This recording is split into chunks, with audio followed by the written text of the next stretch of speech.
لفظ جہاد بھی اسی مخصوص اصطلاحی زبان سے تعلق رکھتا ہے۔ اسلام نے حرب اور اسی نوعیت کے دوسرے الفاظ جو جنگ وار کے مفہوم کو ادا کرتے ہیں قصداً ترک کر دیے ہیں اور ان کی جگہ جہاد کا لفظ استعمال کیا جو سٹرگل کا ہم معنی ہے مگر اس سے زیادہ مبالغہ رکھتا ہے۔ انگریزی میں اس کا صحیح مفہوم یوں ادا کیا جا سکتا ہے: اپنی تمام طاقتیں کسی مقصد کی تحصیل میں صرف کر دینا۔ سوال یہ ہے کہ پرانے الفاظ کو چھوڑ کر یہ نیا لفظ کیوں اختیار کیا گیا؟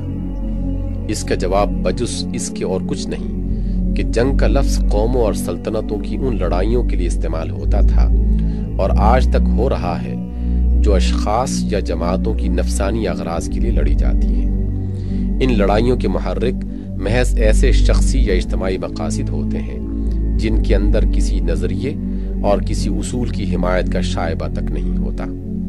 اسلام کی لڑائی چونکہ اس نوعیت کی نہیں ہے اس لیے وہ سرے سے اس لفظ ہی کو ترک کر دیتا ہے۔ اس کے پیش نظر ایک قوم کا مفاد دوسری قوم کا نقصان نہیں ہے۔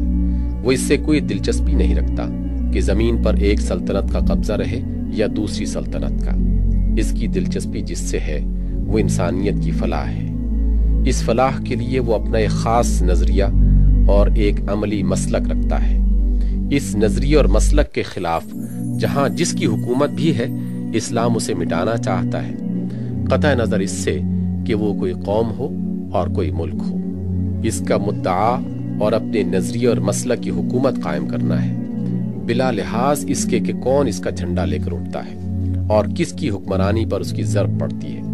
وہ زمین مانگتا ہے، زمین کا ایک حصہ نہیں بلکہ پورا کرۂ زمین، اس لیے نہیں کہ ایک قوم یا بہت سی قوموں کے ہاتھ سے نکل کر زمین کی حکومت کسی خاص قوم کے ہاتھ میں آ جائے، بلکہ صرف اس لیے کہ انسانیت کی فلاح کا جو نظریہ اور پروگرام اس کے پاس ہے، یا بالفاظ صحیح تر یوں کہیے کہ فلاح انسانیت کے جس پروگرام کا نام اسلام ہے اس سے تمام نوع انسانی متمتع ہو۔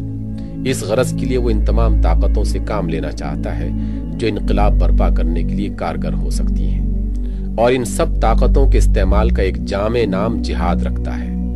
زبان و قلم کے زور سے لوگوں کے نقطۂ نظر کو بدلنا اور ان کے اندر ذہنی انقلاب پیدا کرنا بھی جہاد ہے۔ تلوار کے زور سے پرانے ظالمانہ نظام زندگی کو بدل دینا اور نیا عادلانہ نظام مرتب کرنا بھی جہاد ہے، اور اسی راہ میں مال صرف کرنا اور جسم سے دوڑ دھوپ کرنا بھی جہاد ہے۔